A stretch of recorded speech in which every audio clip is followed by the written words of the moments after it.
In the midst of a brutal run of injuries, at least Toronto FC head coach Greg Vanney is maintaining his sense of humor. It hasn't gotten any shorter.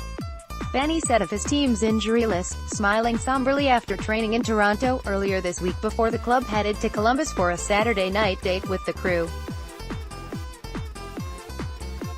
Toronto mainstays Jozy, Altidore and Moor are nowhere close to returns, while all-star left-back Justin Morrow, centre-backs Mavinga and Eriq Zavaleta, and midfielder Eriq won't face Columbus. Neither will Ashton Morgan, the Toronto native and longest-serving Red, who has revived his standing filling in for Morrow. The good news is midfielder Nico Hassler looked good in training and is expected to play, and the club is also buoyed by the belief that several of the aforementioned players are nearing returns. Morrow is doing limited work, which Vanney termed positive steps in the right direction. Vanney is optimistic that Morrow will be able to get back into the lineup in 7 to 10 days, which is also Morgan's timetable. Zavaleta did some running, a lot of straight-ahead stuff, and will start to integrate into next week, Vanney said. Altidore got banged up in last week's loss against Dallas and is probably a couple of weeks away. Mavinga's situation is the bizarre one. He had to leave the Dallas game and miss training on Thursday after having a tooth removed, and Vanney explained that the tooth issue was related to his lower body injury. There was some correlation there. I was dumbfounded as well, but it's quite a studied and known fact in England and the Premier League and beyond that. Vanney said, it happens that tooth issues, infections of different kinds, can lead you to be susceptible to a certain correlation to having soft tissue injuries.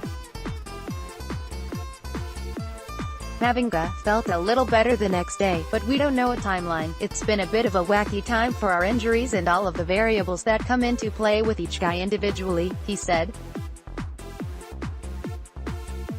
No kidding. Meanwhile, Columbus enters the game in second place in the East, a whopping 15 points ahead of Toronto, but like the visitors, will not be at full strength.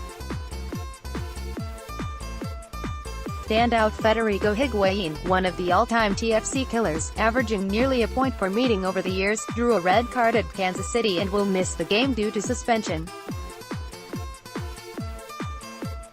Fellow midfielder Will Trapp, the crew's captain, and goalkeeper Zach Steffen are also out because they are away with the American national team.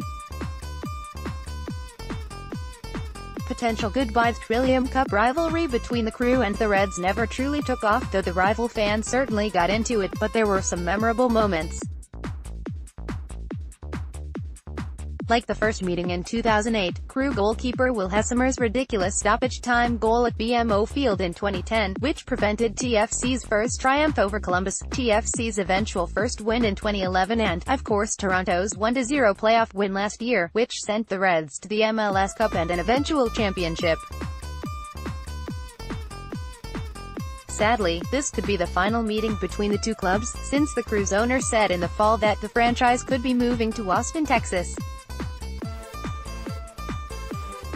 Vanney, one of the original MLS players, talked this week of the impact the franchise has had on the league. It was the first soccer stadium built. For those of us who have been pioneers in some way, that was really an exciting time to say our sport has its own stadium, that is specifically for soccer. That was a really big deal. Vanney said, I think I scored my only national team goal there in 2004.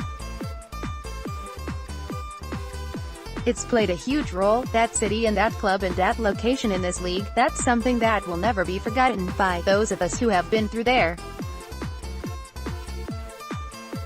Decision to leave and all that kind of stuff are up to them. From a business standpoint it might make sense and all that kind of stuff, but it's not just any place. Even though it's a relatively smaller market, it's still a special place in the history of this league, and aiming for turnaround. Sebastian Giovinco leads MLS in shots per game by a large margin and has 58 attempts in just 8 games, trailing only Atlanta's Miguel Almiron, who has 65 shots in 13 appearances for the first-place club. The problem is Giovinco has only 2 goals, while Almiron has tallied 6 times, and the 4 players just below Giovinco in shots have 8, 7, 6 and 8, respectively. The former league MVP has struggled to convert both penalties and just basic chances during the run of play, while his teammates have botched a number of excellent Giovinco setups. So, after 22, 17 and 16 goal seasons with Toronto, will Giovinco even crack double figures in 2018? He appears to think so. "It's coming," he said, mentioning that the extended absence of Altidore combined with his scoring slump has really hurt the offense. Giovinco joked that he could play another 7 years and not miss as many penalties. Free kicks. Giovinco said his contractual status doesn't impact his play.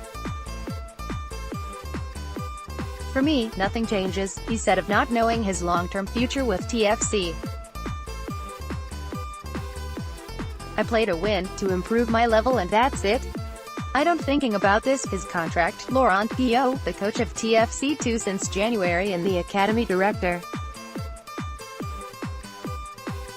since he joined the franchise in June of 2015, is leaving for a head coaching job in Europe.